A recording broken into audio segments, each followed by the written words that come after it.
Graça e paz na sua vida, seja muito bem-vindo. Vamos hoje começar uma nova saga, um novo ciclo de estudo e exegese. Nós decidimos continuar com a segunda carta de Pedro. Nós vamos falar um pouco a respeito dela hoje. Bem, nós decidimos dar continuidade na carta de Pedro e depois nós vamos procurar um outro texto para a gente poder estudar. Então, para começar, eu queria já fazer para vocês uma pequena introdução.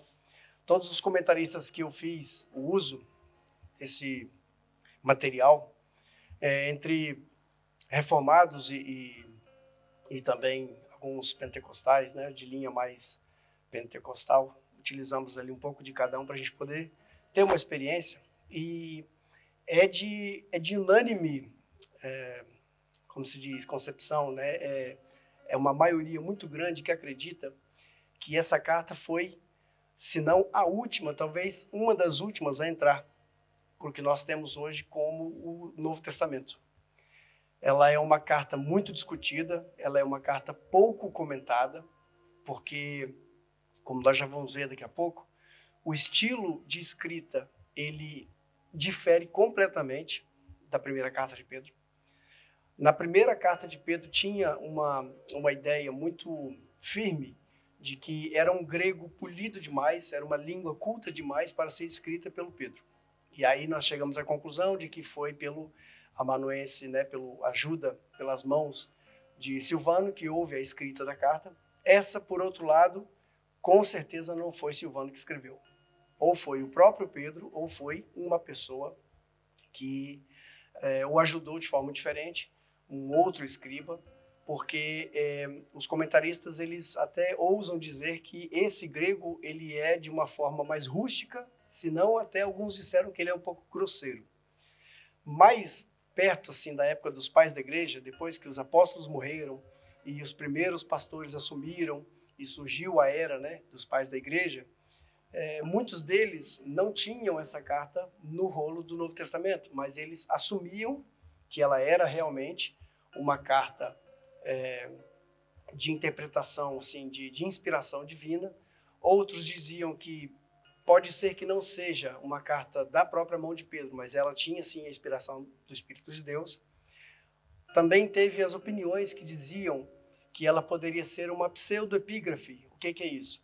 Pedro já teria morrido depois do ano 100, depois de Cristo, e depois do conflito que aconteceu, então um aluno ou um dos seus principais alunos poderia ter confeccionado a carta colocando o nome de Pedro, era um hábito comum naquela época, para poder transmitir o que Pedro vivia dizendo. Tudo isso que eu estou falando com vocês são opiniões de estudiosos da carta de Pedro, pessoas que eu costumo ler, como o R.C. Sproul, pessoas como Hernandes Dias Lopes, como Simon Kistemaker e outros que eu utilizo para poder fazer os estudos que nós fazemos aqui. Em suma, o resumo todo, por exemplo, William Barclay é um dos grandes cabeças que explica esse texto, e ele fala que de todas as propostas de desclassificar a carta de 2 Pedro como sendo realmente uma carta original do apóstolo, eles mais que contribuem para poder demonstrar que ele realmente escreveu a carta do que não. Então, nós ficamos com o consenso que ele realmente escreveu a carta, nós acreditamos, por mais que tenha algumas partes difíceis de interpretar, algumas partes muito obscuras, essa carta de 2 Pedro, ela concorre com a carta de Judas, né, que nós sabemos que também é uma carta pequena, para saber qual das duas foi a carta mais dotada de sabedoria judaica, ou seja, das tradições judaicas antigas, né? Daqui a pouco, no capítulo 2 ou 3, nós vamos ver como que ela está carregada dos ensinamentos judaicos. Alguns até ousam discutir que tem versículos utilizados por Pedro aqui que refletem um pouco do livro de Enoque, ou que refletem um pouco da tradição judaica do primeiro século. Então, em suma, a carta possivelmente foi escrita de 65 a 69, ou seja, acredita-se que Pedro morreu antes da grande destruição do templo no ano 70, né, pelo imperador que estava lá, que era o imperador Titus. Acredita-se, então, que foi o próprio Pedro que escreveu, sendo ele um ditador, ditando o texto para um amanuense, um escriba, ou ele de própria mão fazendo. E nós vamos, então, partir hoje para o estudo mais básico do primeiro capítulo, e depois nós vamos discorrer sobre isso, nós vamos voltar. Eu vou fazer a leitura na Nova Bíblia Viva, tradução português. Vou fazer a leitura aqui de todo o texto, e aí depois a gente volta fazendo aquela nossa apreciação versículo a versículo, tá bem? Podemos começar então? Simão Pedro, servo e apóstolo de Jesus Cristo, a todos vocês que, por meio da justiça do nosso Deus e Salvador Jesus Cristo, receberam a fé, que é preciosa como a nossa. Que a graça e a paz aumentem cada vez mais pelo grande conhecimento de Deus e de Jesus Cristo, nosso Senhor. Porque à medida que vocês o conhecem melhor, ele lhes dará, por intermédio do seu grande poder, tudo o quanto vocês necessitam para viver uma vida cheia de piedade. Ele nos chamou para sermos participantes da sua própria glória e virtude. E por esse mesmo grandioso poder, ele nos concedeu todas as suas ricas e maravilhosas promessas, para nos salvar da imoralidade e dos desejos desse mundo, fazer-nos participantes da natureza divina. Por isso vocês precisam acrescentar à sua fé a virtude, o conhecimento, ao conhecimento, o domínio próprio, ao domínio próprio, a perseverança, e à perseverança, a piedade, a amizade cristã, e a amizade cristã, o amor. Quanto mais seguirem nesse caminho, tanto mais vocês ficarão fortes espiritualmente e se tornarão frutíferos e úteis no pleno conhecimento do Senhor Jesus Cristo. Mas qualquer um que deixar de seguir estes complementos da fé, enxerga só o que está perto e se esquece de que Deus o libertou da velha vida do pecado. Portanto, queridos irmãos, trabalhem com ardor para provar que vocês estão realmente entre aqueles que Deus chamou e escolheu. E assim vocês nunca abandonarão a fé. E Deus abrirá as portas do céu para que vocês entrem no reino eterno do nosso Senhor e Salvador Jesus Cristo. Meu plano é continuar a lembrar-lhes essas coisas, embora vocês já as saibam e estejam realmente firmados na verdade. Enquanto ainda estiver aqui na terra, no tabernáculo deste corpo, pretendo continuar lembrando-lhes dessas coisas. O Senhor Jesus Cristo, porém, mostrou-me que os meus dias aqui na terra já estão contados e que em breve deixarei este tabernáculo. Espero gravar essas coisas tão claramente em vocês que se lembrarão delas muito tempo depois da minha partida. Porque nós não temos contado fábulas a vocês quando lhes explicamos o poder do nosso Senhor Jesus Cristo e da sua vinda. Nossos próprios olhos viram o esplendor da sua majestade, pois ele recebeu honra e glória da parte de Deus, o seu Pai, quando pela suprema glória lhe foi dirigida a voz dizendo: Este é o meu Filho amado, em quem eu me agrado. Nós mesmos ouvimos essa voz vinda do céu, quando estávamos com ele no Monte Sagrado. Portanto, nós vimos e tivemos a prova de tudo quanto os profetas disseram, cumpriu-se. Vocês farão bem em prestar toda a atenção a tudo que eles escreveram, como luzes que brilham em lugares escuros até que o dia clareie e a estrela que anuncia uma nova manhã brilhe em seu coração. Acima de tudo, saibam que nenhuma profecia escrita jamais foi inventada pelo próprio profeta, pois jamais uma profecia veio da vontade humana. Foi o Espírito Santo quem lhes concedeu mensagens verdadeiras por parte de Deus. Essa é uma versão Nova Bíblia Viva português, pela Permissão Bíblica Inc. É uma Bíblia muito boa e ela tem uma linguagem muito, muito tranquila para poder estudar, com alguns pontos, também pontos de interpretação muito bacanas. Então, o que é que nós temos aqui? Partindo do ponto que todos nós cremos que essa carta realmente foi escrita pelo apóstolo Pedro, nós temos, então, uma palavra que vai falar diretamente em confronto ao falso ensino. É uma palavra que vai falar diretamente contra a apostasia e que não, como sendo a primeira carta, que teve um incentivo, né, nas batalhas, que teve a questão dos ensinamentos para a igreja, para os anciãos, para os jovens, para as esposas, para os servos. Aquela primeira carta, percebe-se muito bem que ela é mais uma carta de ânimo, uma carta de ajuda, de apoio moral para pessoas que estavam realmente passando por dificuldades naquela perseguição. Essa segunda carta, ela é uma carta mais preocupada com a questão do falso ensinamento. Ela é uma carta mais voltada para a questão. Essa segunda carta, ela é mais preocupada com os ensinamentos. Porque naquela época já existia o que os estudiosos chamam de semente do gnosticismo. Nós sabemos que o gnosticismo, como ele é conhecido hoje, ele é uma religião de mistério que ela teve mais força e mais ênfase após o século II. Então aqui nós ainda estamos no primeiro século. O que isso quer dizer? Quer dizer que já começou a surgir alguns que ensinavam as coisas de acordo com a formulação de fábulas, porque os estudiosos do gnosticismo, eles eram muito voltados para a questão da angelologia, das religiões de mistério, da iniciação pelos os dons espirituais que eles acreditavam que era maior do que a palavra. Você pode perceber aqui no último versículo nós lemos que Pedro ele deixa bem claro, nenhuma profecia jamais foi inventada pelo profeta.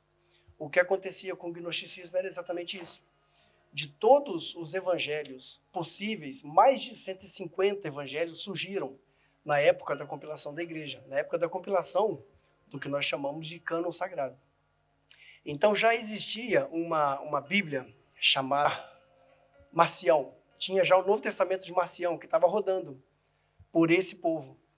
E tinha muitos e muitos contextos e muitas cartas que eram de conhecimento do público daquela época, da igreja daquela época, que também acabou que não entrou, né, no que nós chamamos de cânon sagrado, ou seja, na Bíblia que nós temos hoje, não entrou como sendo inspirados por Deus, mesmo que alguns deles não fossem de conto herege, não tivessem assim um cunho muito voltado para a espiritualidade dos hereges, mas era mais uma questão de que contrapunha, ou seja, vinha contra o estudo e aplicação da Bíblia como nós conhecemos. Por exemplo, cartas de Barnabé, né, o Apocalipse de Pedro, ou a revelação, né, do próprio apóstolo Pedro, e outras cartas em si. O que nós sabemos é que essa carta ela é, então, uma viva e forte carta que fala a respeito do falso ensinamento. O capítulo 2 fala diretamente dos falsos ensinadores. Então, hoje, eu quero falar com vocês do capítulo 1, e a gente começa assim. No versículo 1 está dizendo lá, Simão Pedro.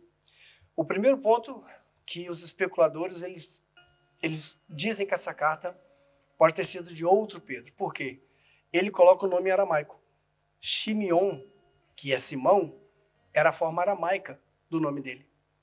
Então, o Pedro, ele veio a ser depois colocado como na Bíblia latina ou na Bíblia grega. Jesus, quando troca o nome dele, chama ele de Kefa. Kefa significa rocha. E Pedro, que é Petrus, é pedra. Então tem essa substituição. Na primeira carta você percebe que ele se intitula como Pedro. Nessa aqui ele é Simão Pedro. Então já existe esse ponto. Mas os estudiosos querem dizer que ele associou o velho homem com o novo homem. O Simão, antes de Cristo, e o Pedro, que é o nome que Jesus deu, né, Kefa Pedro, dizendo a respeito da sua transformação. E ele primeiro coloca servo e depois apóstolo de Jesus. Servo aqui, a palavra que ele coloca é a que a gente conhece muito, que a gente fala muito, que é dulis.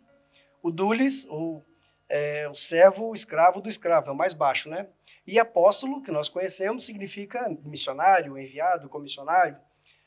E ele fala aqui, aos que conosco obtiveram fé, igualmente preciosa na justiça, do nosso Deus e Salvador Jesus Cristo. Então você percebe que ele não fala para quem é a carta, dá-se a entender que ele está mandando uma carta diretamente para aquele povo da primeira carta, né? Que é o povo lá da Capadócia, Ponto, Frígia, Ásia e Bitínia, que a gente leu na primeira carta. Depois ele fala, aqueles que obtiveram uma fé tão preciosa quanto a nossa.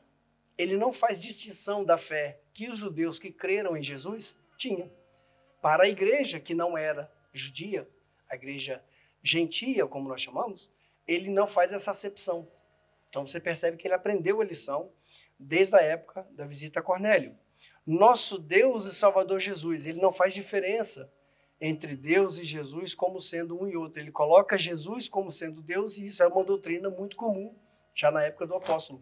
Você percebe que ele fala aqui, igualmente preciosa na justiça do nosso Deus e Salvador Jesus Cristo. Não tem aqui uma diferenciação. Tem sim uma união, colocando Jesus como sendo realmente Deus, para confrontar exatamente o ensinamento daqueles falsos ensinadores, os gnósticos, que diziam que Jesus ele era simplesmente um éons, ele era simplesmente uma emanação do divino, que eles chamavam de demiurgo, é o Criador dos céus e da terra, né? No versículo 2 ele fala, graça e paz sejam multiplicadas a vocês no pleno conhecimento de Deus e de Jesus, aqui você vê que tem já uma diferença, e de Jesus nosso Senhor. A graça e paz multiplicada aqui significa que quanto mais próximo de Deus você chega, quanto mais perto do conhecimento de Deus você avança, mais a graça de Deus, ela se mostra em você. Não é que ela se aumenta ou que ela se multiplica, mas que a graça que Deus te deu, né? A paz que Deus te deu, ela se mostra multiplicada em você pela aproximação que você tem de Deus. No versículo 3 ele fala, o seu divino poder nos tem concedido tudo o que diz respeito à vida, ou seja, tudo que nós necessitamos para viver essa vida, que é a piedade por meio do pleno conhecimento daquele que nos chamou para a sua própria glória e excelência. Nós fomos chamados, então, não para ser meramente espectadores da glória de Deus. Nós fomos chamados não para ser simplesmente discípulos afastados. O gnosticismo ele fazia uma diferença muito forte dos que eles chamavam de iniciados, que eram aqueles que tinham as suas faculdades iniciadas na arte da magia, na arte dos estudos, né, toda aquela espiritualidade grotesca que eles tinham. E quanto mais espiritual o homem fosse, mais distante ele estava do público. Então não era todo mundo que tinha acesso a ele, ao Deus, né, como eles conheciam. Era mais aqueles iniciados, aqueles que tinham mais poder. Eles faziam essa diferença. E Pedro aqui, ele deixa tudo bem claro. Por meio do pleno conhecimento daquele que nos chamou, da sua própria glória e excelência. Nós, quanto mais perto de Deus nós estamos, quanto mais de Deus nós fazemos, quanto mais de Deus nós recebemos, e nós deixamos transparecer a glória dele em nós, percebe-se que nós temos comunhão com ele. Essa é a diferença do cristianismo puro, como ele foi ensinado, e das outras vertentes de heresia que foram aparecendo. Nós participamos da glória e da excelência de Deus porque é visto em nós a glória dele. Nós fazemos com que as pessoas tenham acesso à glória de Deus. A Bíblia fala que Deus não divide a glória dele com ninguém, mas nós fazemos a glória dele transparecer. Nós fazemos com que ele seja visto. Então no versículo 4 ele fala, por meio delas, ou seja, da piedade e do conhecimento que nós vimos no versículo anterior, por meio delas, ele nos tem concedido suas preciosas e muito grandes promessas, para que por meio delas, ou seja, as promessas, possamos ser coparticipantes da sua natureza divina, escapando da corrupção que há no mundo, resultante das paixões. Então quer dizer que a gente vai ser igual a Deus? Não. Significa que nós passaremos como um corpo glorioso, assim como Cristo passou. Quando Cristo ressuscita e se mostra aos seus discípulos, ele está com um corpo glorioso. Já não sofre as ações do tempo, já não sofre as ações do espaço. Então nós teremos um corpo glorioso nesse sentido. Quando a palavra fala que nós participaremos da natureza divina, é porque nós seremos transformados, saindo da incorruptibilidade para saindo da corruptibilidade para a incorruptibilidade. Nós vamos deixar de ser seres que se deterioram, que se estragam, que passam mal, que se corrompem, que se derretem, e vamos ser um ser perfeito, assim como Cristo é. A semelhança de Cristo. Paulo deixa isso muito claro na primeira carta de Coríntios, no capítulo 15, Quando ele fala que a semelhança de uma semente que é plantada e depois que a semente morre, nasce uma grande árvore, assim também seremos nós. Porque Cristo foi morto, plantado e ele ressuscitou e tendo ele um corpo glorioso, nós teremos um corpo semelhante ao dele. A palavra fala que participar da natureza divina também pode significar que as pessoas veem em nós alguns dons e qualidades que o próprio Deus nos dá. Faz com que as pessoas consigam enxergar em nós essa piedade, essa pureza, essa claridade, a misericórdia, porque nós procuramos imitar Deus, então nós somos coparticipantes dessa natureza divina. Tem um ditado do John Calvin, que ele diz assim: tudo o de bom que você vê em mim é Cristo. Tudo o de mal que você vê em mim sou eu mesmo. Então é mais ou menos isso. A natureza divina que nós temos é porque nós seremos portadores dos dotes de Deus. Nós fazemos com que as pessoas enxerguem isso. Entendeu?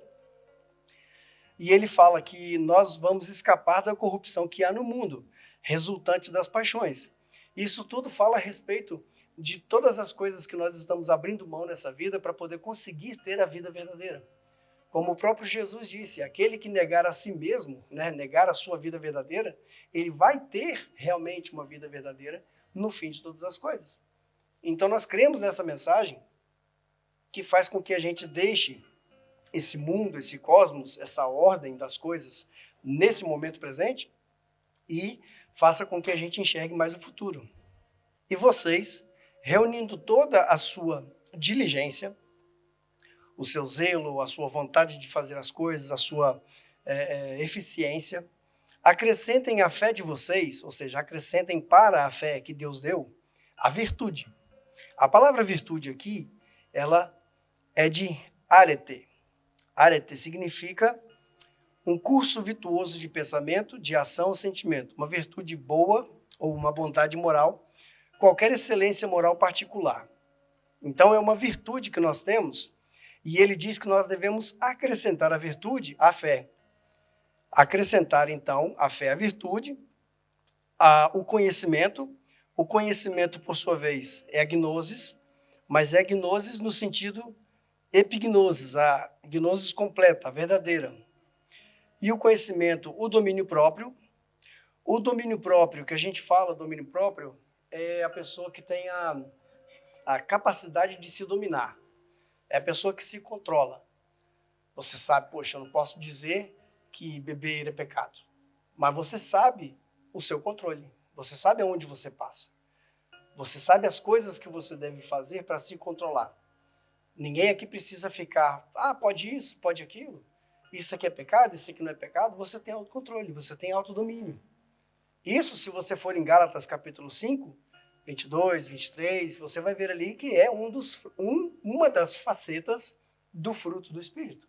Quando o Espírito de Deus ele frutifica em nós, ele gera, dentre outras coisas, o domínio próprio. E ele fala, acrescente ao domínio próprio a perseverança.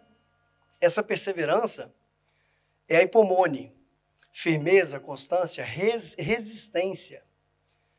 No Novo Testamento, é a característica de um homem que não se desvia do seu propósito deliberado e da sua lealdade. A fé e a piedade mesmo diante das maiores provações ou sofrimentos. Estão acompanhando até aí? Perseverança gera a piedade e a piedade gera o amor fraternal. O amor fraternal, ele vai dizer a respeito da Filadélfia. É uma palavra que a gente conhece bem. Filadélfia significa amor fraternal, amor aos irmãos, amor entre os irmãos. E a fraternidade ao amor. Esse amor, ele tem uma diferença porque não é o amor eros, não é o amor philos, ele se apresenta no grego como amor ágape. Essa palavra foi tomada pelos cristãos daquela época para poder definir a diferença entre o amor que Deus sente por nós.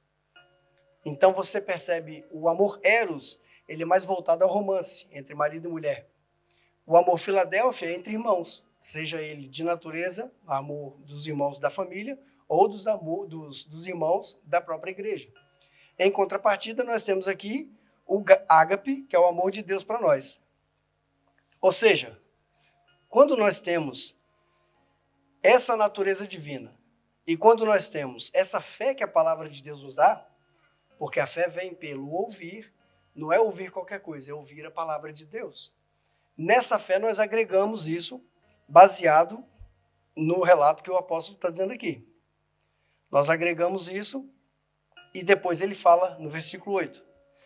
Pois se essas qualidades estiverem em vocês e crescerem, não os tornarão ociosos nem improdutivos no pleno conhecimento do nosso Senhor Jesus Cristo.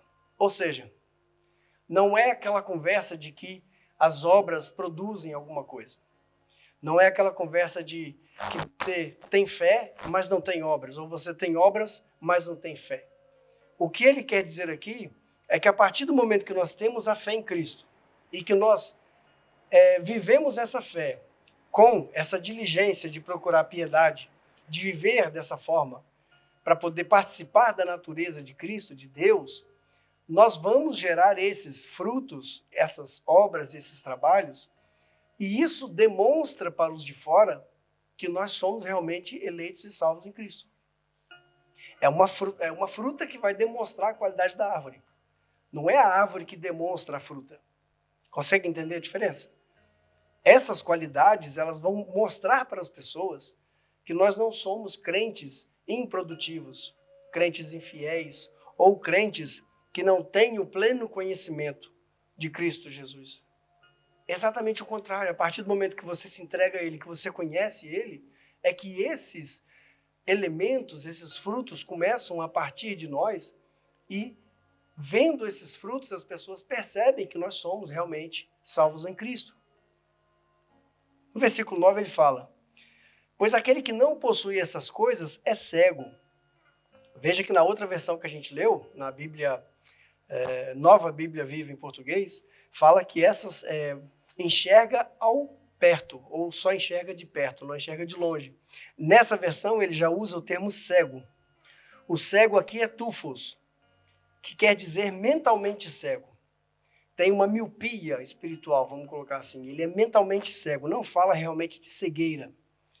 Pois aquele que não possui essas coisas, que não consegue ter a piedade, não consegue ter o autocontrole, o amor fraternal, não consegue ter as outras qualidades que nós lemos aqui, ele é cego, ele só vê ao perto, ele tem cegueira espiritual, vendo apenas o que está próximo e esqueceu-se da purificação dos seus pecados. Veja bem, tem uma discussão muito, muito grande a respeito da salvação pelo ponto de vista calvinista, que é salvo para sempre, e do ponto de vista arminiano. Você percebe essa disputa, quando você começa a ler muitos desses livros, desses autores, que uns falam a respeito das obras. Já que você é salvo, salvo para sempre, você não precisa fazer nada porque você já está salvo. O outro diz, não, você está salvo, você pratica as obras para um galardão, mas você pode perder a salvação. Eu não gosto de entrar nesse mérito porque para mim é improdutivo, não interessa. Para mim, quem faz a salvação no crente é Deus, mas é um mistério. Então, tudo aquilo que nós fazemos para Deus é a expressão da salvação que Ele já me deu. Como diz Efésios capítulo 2, versículo 8, 9, 10, ele diz que nós somos salvos mediante a fé, nós somos salvos pela graça de Deus, pela fé que nós temos. E lá no versículo 10 ele vai dizer, até as obras que aparecem em nosso caminho para realizar são obras que Deus coloca na nossa frente para que possamos fazer e delas vai surgir um galardão, vai surgir um presente, uma recompensa. Mas não que ela seja sinônimo, que ela seja resultado do seu trabalho, porque você já foi salvo.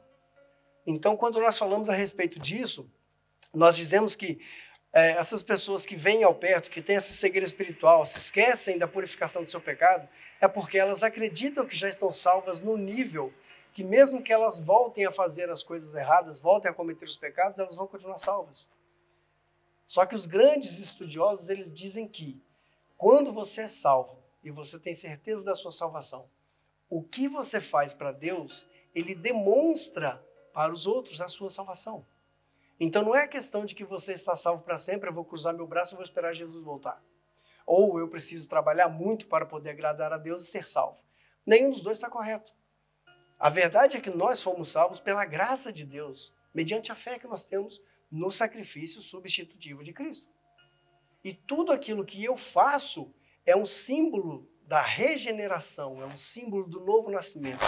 As coisas boas que eu faço, os trabalhos que eu vou desenvolver e todos os tipos de obra que a gente pode fazer dentro e fora do que é chamado igreja, é simplesmente uma forma de você perceber que o outro já é salvo, ele já faz parte do reino de Deus. E ele já não se lembra mais dos seus antigos pecados. Versículo 10. Portanto, irmãos, esforcem-se cada vez mais para continuar a vocação e eleição, pois agindo assim, nunca tropeçarão em modo algum.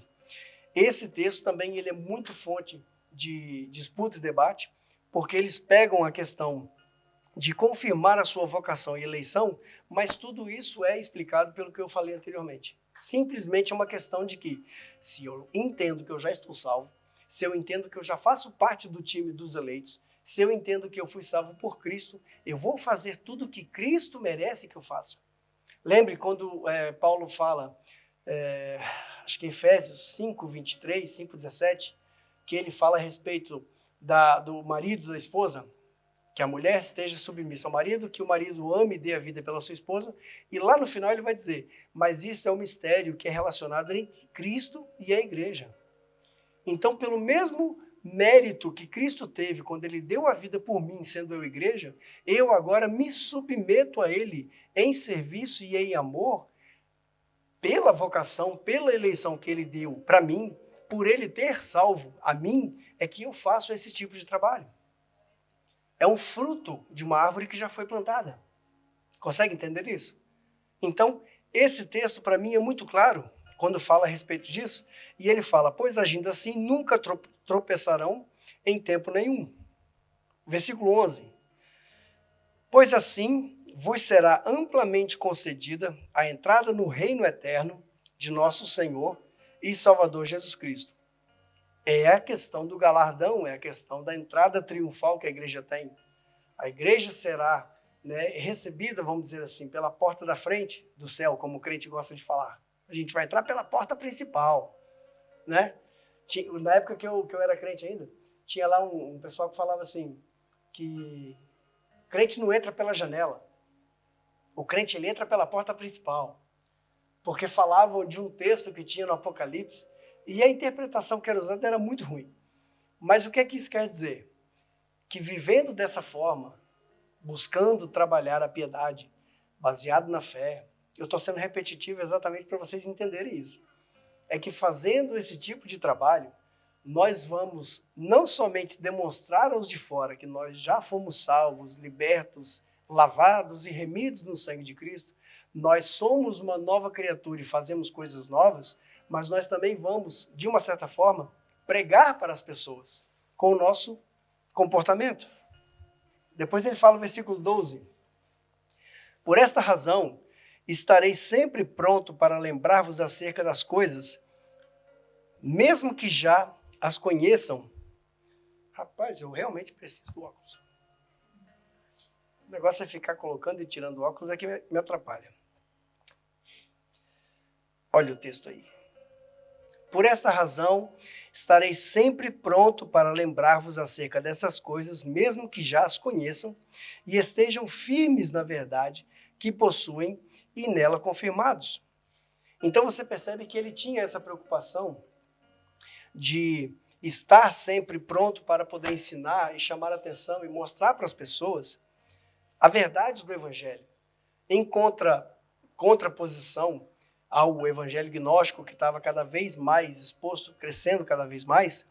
Ele fala a respeito de estar firme na verdade, estar firme na palavra do evangelho, demonstrar realmente que nós acreditamos naquilo que está escrito, ler e estudar, dizendo aqui, vocês que já conhecem, estejam firmes na verdade, que possuem e nela confirmados.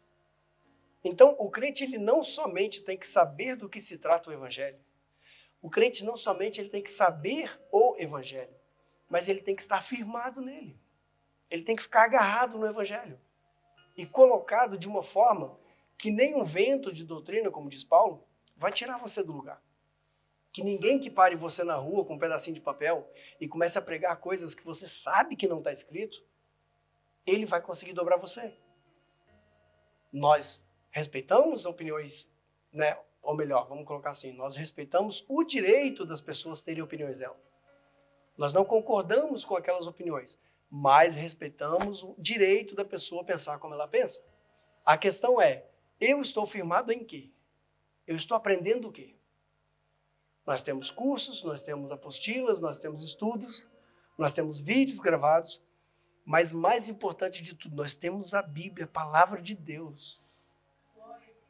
Nós gostamos de dizer só a Escritura, mas você já leu a Escritura? Você entende o que você está lendo? É bonito a gente falar os 5 solas da Reforma Protestante, mas você entende? Você lê? Você realmente tem isso no seu coração? Porque nós precisamos estar firmados no Evangelho. Depois ele vai dizer assim, versículo 13. E considero justo, enquanto estiver neste tabernáculo, despertar vocês com essas lembranças.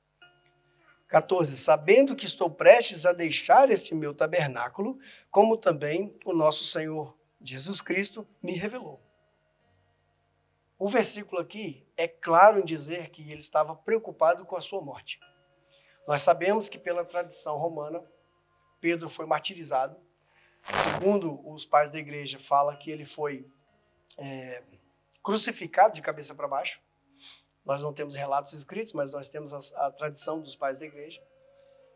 E você percebe que a preocupação dele é ensinar enquanto está vivo. A preocupação dele é lembrar das coisas que foram escritas e que foram passadas de professor para aluno, enquanto ele está nessa carne ou nesse tabernáculo, como ele usa aqui. Sabendo que eu estou prestes a deixar o tabernáculo, como também o nosso Senhor Jesus Cristo me revelou. Mesmo antes da ascensão de Cristo, Jesus fala que ele vai ser guiado pelas mãos para um lugar que ele não gostaria de ir. E lá no Evangelho está dizendo, Jesus disse isso por causa do tipo de morte que Pedro estava sujeito a morrer. Então nós sabemos que Pedro ele foi um homem que durante a sua vida como apóstolo, ele sofreu, ele lutou, ele trabalhou. E nós vemos que realmente é algo que aos olhos naturais parece que não compensa, não vale a pena, porque a paga é muito baixa, o sacrifício é muito duro. Mas nós estamos olhando isso pelo nível humano, estamos olhando isso pela recompensa que nós temos nesse lugar. Mas Pedro, Paulo e outros demais apóstolos, eles tinham a certeza da recompensa que estava guardada para eles no mundo que virá. E é baseado nisso que ele escreve, e eu acho lindas essas palavras. Versículo 15, ele termina essa promessa, essa palavra, dizendo assim, por isso, olha lá o óculos, por isso esforçar-me-ei diligentemente para que após a minha partida vocês mantenham sempre a lembrança de tudo isso. Então, ele está dizendo aqui que ele vai ensinar, que ele vai falar, que ele vai trazer a lembrança dos irmãos, o evangelho puro, simples, do jeito que foi escrito, anunciado por Cristo. E ele vai fazer isso diligentemente, constantemente, efetivamente, de modo que mesmo depois que ele morra, a lembrança continue na cabeça dos cristãos. E é isso que nós precisamos fazer. A pregação do evangelho, a pregação da palavra de Deus, falando a respeito do que está escrito. Sem invenção, sem acréscimo, sem aumentar nada. É simplesmente ler o que está escrito e explicar o que está escrito, mais nada. Então depois ele diz lá, versículo 16, pois não vos anunciamos a respeito do poder e da vinda de nosso Senhor Jesus Cristo, seguindo fábulas habilidosamente inventadas, mas nós mesmos fomos testemunhas oculares da sua majestade. Uma das coisas muito explícitas nos gnósticos daquela época, né, na semente do gnosticismo, como os estudiosos colocam, é que eles trabalhavam em cima de mitos. A palavra grega que está aqui é mitos. O mitos, ele é fábulas, é historinhas, é contexto. Então, eles falavam da espiritualidade, eles falavam de um nível de excelência espiritual que ninguém consegue estudando um livro, que ninguém consegue estudando o evangelho, que é só aqueles que estão iniciados no poder. Você já ouviu alguma coisa assim? Que é o tipo de mistério que você vai aprender aqui, que ele é maior do que o mistério que você já aprendeu. O tipo de sabedoria, de intimidade com o Senhor que eu vou te ensinar é maior do que o que está escrito na palavra. Tem quase 2000 anos que esse texto foi escrito. E isso está acontecendo aqui até hoje. E você nem precisa sair de casa, basta abrir as lives de Instagram e TikTok que você vai ver. O tanto de profeta que passa mostrando para você os níveis de profecia que eles conseguem. E não é só estudando a palavra, é um nível de espiritualidade muito alto. Isso tudo já estava aqui escrito, cuidado. O apóstolo Pedro está dizendo aqui, quando nós pregamos o evangelho para vocês, nós não inventamos mitos, nós não inventamos historinhas, nós contamos única e exclusivamente o que nós vimos com os nossos olhos. Testemunhas oculares. O apóstolo João, ele vai mais longe, ele fala, aquele que os nossos olhos viram, que as nossas mãos apalparam. Sabe, você ter um conhecimento esplêndido de Cristo, não somente nas histórias que você ouve, não somente na Bíblia que você lê, não somente no tipo de êxtase que você pode ter pela visita do Espírito Santo, mas que você realmente sinta Jesus no seu corpo, na sua mente, que você entenda o sacrifício, que você entenda o Evangelho. Pedro, quando ele diz aqui que nós pregamos o Evangelho sem fábulas, ele está dizendo que nós não saímos do roteiro do Evangelho. Nós não saímos do roteiro da palavra, do escrito, do Evangelho perdido. É o Evangelho que está escrito aqui.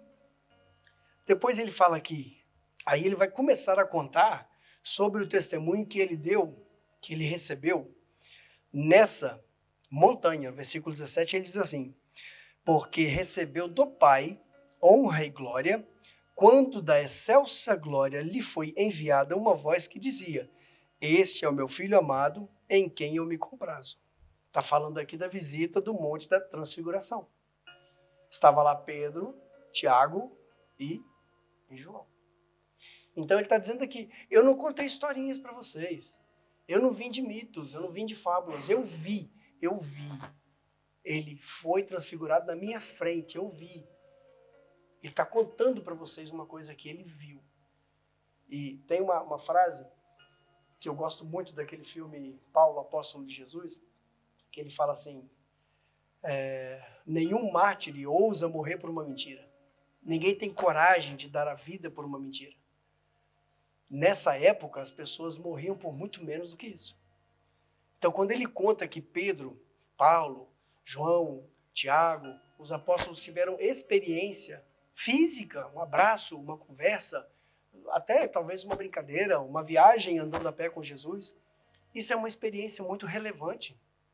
E ele fala a respeito do Evangelho como que ele viveu a trajetória do Evangelho.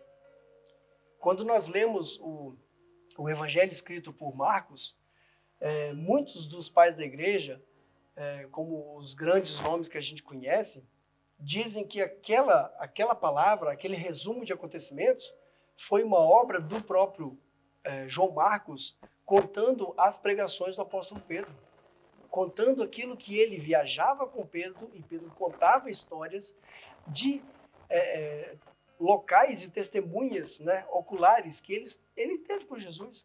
Ele contando coisas que ele viu, contando coisas que ele viveu. O Evangelho é isso. Então ele está dizendo aqui que lá no monte ele ouviu aquela voz divina dizendo a respeito de Jesus. Este é o meu filho, a ele vocês têm que ouvir. No versículo 18 ele vai dizer aqui, e ouvimos essa voz que desceu do céu, enquanto estávamos com ele no Monte Santo. Estávamos com ele, fisicamente com Jesus. Ele, mas outros apóstolos estavam com Jesus no monte. Eles têm uma dificuldade de estabelecer que tipo de monte era esse. Pode ser o que hoje é conhecido como o Monte Herzl, ou pode ser o Monte Tabor, mas eles não têm certeza para poder dizer. Versículo 19. Temos com certeza a palavra profética confirmada. Se algum dia você estiver num culto e alguém for dar para você uma palavra profética que não está escrita, não é palavra profética. Certeza. Porque Pedro está dizendo aqui, nós temos com certeza a palavra profética confirmada, a qual é bom que prestemos atenção, como a uma candeia que brilha em lugar tenebroso, até que o dia clareie e a estrela da alva nasça nos nossos corações. Estrela da alva aqui faz menção do retorno de Cristo. Faz menção do retorno glorioso que nós esperamos. A parousia, como é dita em grego, que é quando Jesus vai voltar para poder acabar com tudo. Se Deus quiser, em breve, que seja em nossos dias. A palavra profética que nós temos é a Bíblia. O cânon já foi encerrado.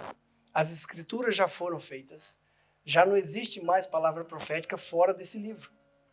Precisamos prestar atenção, estarmos atentos, como ele diz aqui, atento como a uma candeia que brilha no lugar tenebroso. Versículo 20. Sabendo, antes de tudo, que nenhuma profecia das Escrituras provém de interpretação privada. Eu gosto da forma como que a Bíblia, Nova Bíblia Viva, em português, fala esse texto. Eu acho que ela é mais enfática. Versículo 20. Diz assim: acima de tudo, saibam que nenhuma profecia da Escritura jamais foi inventada pelo profeta. Eu acho que ela é mais incisiva. O que a gente está falando?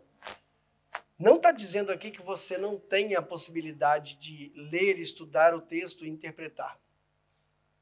O que está dizendo aqui é que nenhuma escritura, nenhuma profecia que nós temos nesse cânon sagrado, ela partiu da cabeça de um profeta ao natural. Como diz Paulo a Timóteo, toda a escritura ela é inspirada por Deus, ela é soprada. A palavra inspiração aqui tem essa conotação. É como se Deus soprasse no ouvido de quem escreve os textos que você está lendo aqui. Então nós temos a liberdade de ler, de estudar, nós temos a liberdade de fazer uma exegese correta. É por isso que eu uso a Bíblia grega. Se for o Antigo Testamento, é por isso que eu uso a Bíblia em hebraico.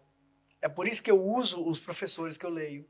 É por isso que eu tenho a humildade de procurar nos comentários, de procurar nos livros uma opinião que eu não aprendi, que eu não entendi. Procurar o sentido literal das palavras. Porque é muito, muito comum você ver esses anormais na internet que pegam um texto que fala sobre Abrão e a estrela e ele diz, nós somos as estrelas porque nós somos descendência de Abraão. Ridículo isso. Como é que uma pessoa tem a capacidade de se intitular pastor e explicar isso na internet? Ao vivo. A profecia está aqui, está escrita. É só você ler e entender de que se trata o texto que você está lendo. Você não pode dar uma interpretação sua. Existem duas palavras na teologia que eu acho muito lindas. Exegese com X e exegese com S. A exegese com X é quando você lê o texto e extrai do texto uma informação. Você lê, aprende e extrai. A exegese com S é quando você tem uma ideia na cabeça e você fica que nem um maluco folheando a Bíblia, procurando versículo para dar base à ideia que você já tem. Você entra com uma ideia no texto. Então nós temos que ter cuidado. Quando a pessoa abre lá o texto das promessas de Moisés, quando fala do Êxodo, Números, quando fala do Levítico ou Deuteronômio, porque você vai conquistar, você vai crescer, você vai ser cabeça e não cauda. Está sendo falado para Israel. Qual que é a dificuldade de você entender isso? Está sendo profetizado para Israel. Nós temos que entender o local da Escritura, quem falou, para quem falou, quando falou, qual era o propósito.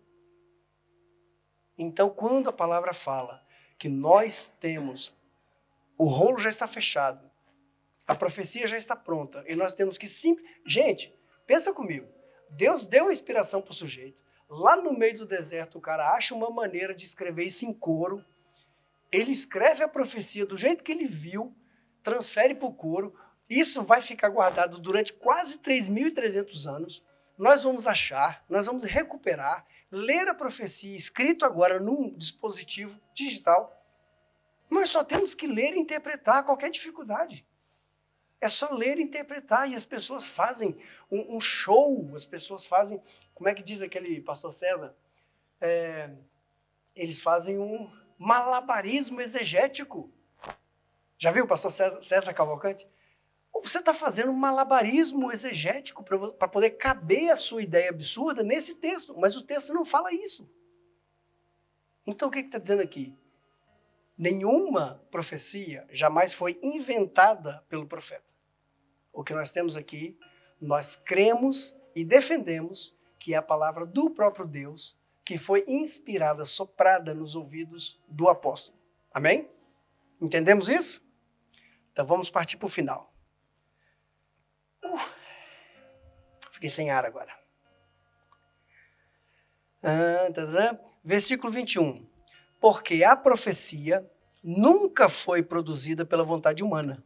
Ao contrário, homens santos de Deus falaram, movidos pelo Espírito Santo. Só para poder finalizar. Quando nós falamos a respeito de evangelho, quando nós falamos a respeito de pregação do evangelho, nós falamos do que está escrito. Nós falamos daquilo que nós temos consciência.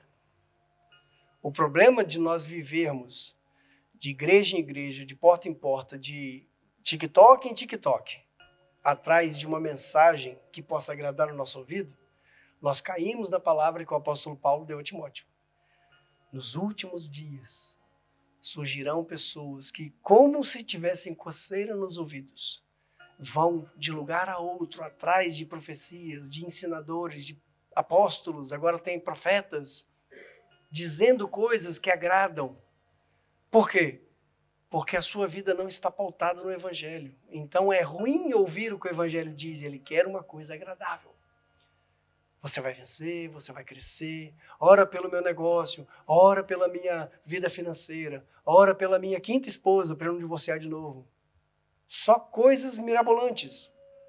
Enquanto Pedro está dizendo aqui no Evangelho, nós temos a palavra da profecia. Nós temos a palavra da profecia. É só ler, estudar e aprender. Você já viu alguém fazer exegese de texto igual nós fazemos aqui? É difícil porque não dá audiência, não vende bem. As pessoas não querem isso. As pessoas querem coisas lindas, palavras proféticas. Sobe aí um pix, bota seu nome que eu vou revelar a tua vida. Está parecendo roleta russa. Apóstolo Pedro está dizendo claramente, nós temos o Evangelho, a profecia está aqui, selada, e nós vamos fazer uso dessa profecia. Dúvidas? Perguntas? Então vamos orar.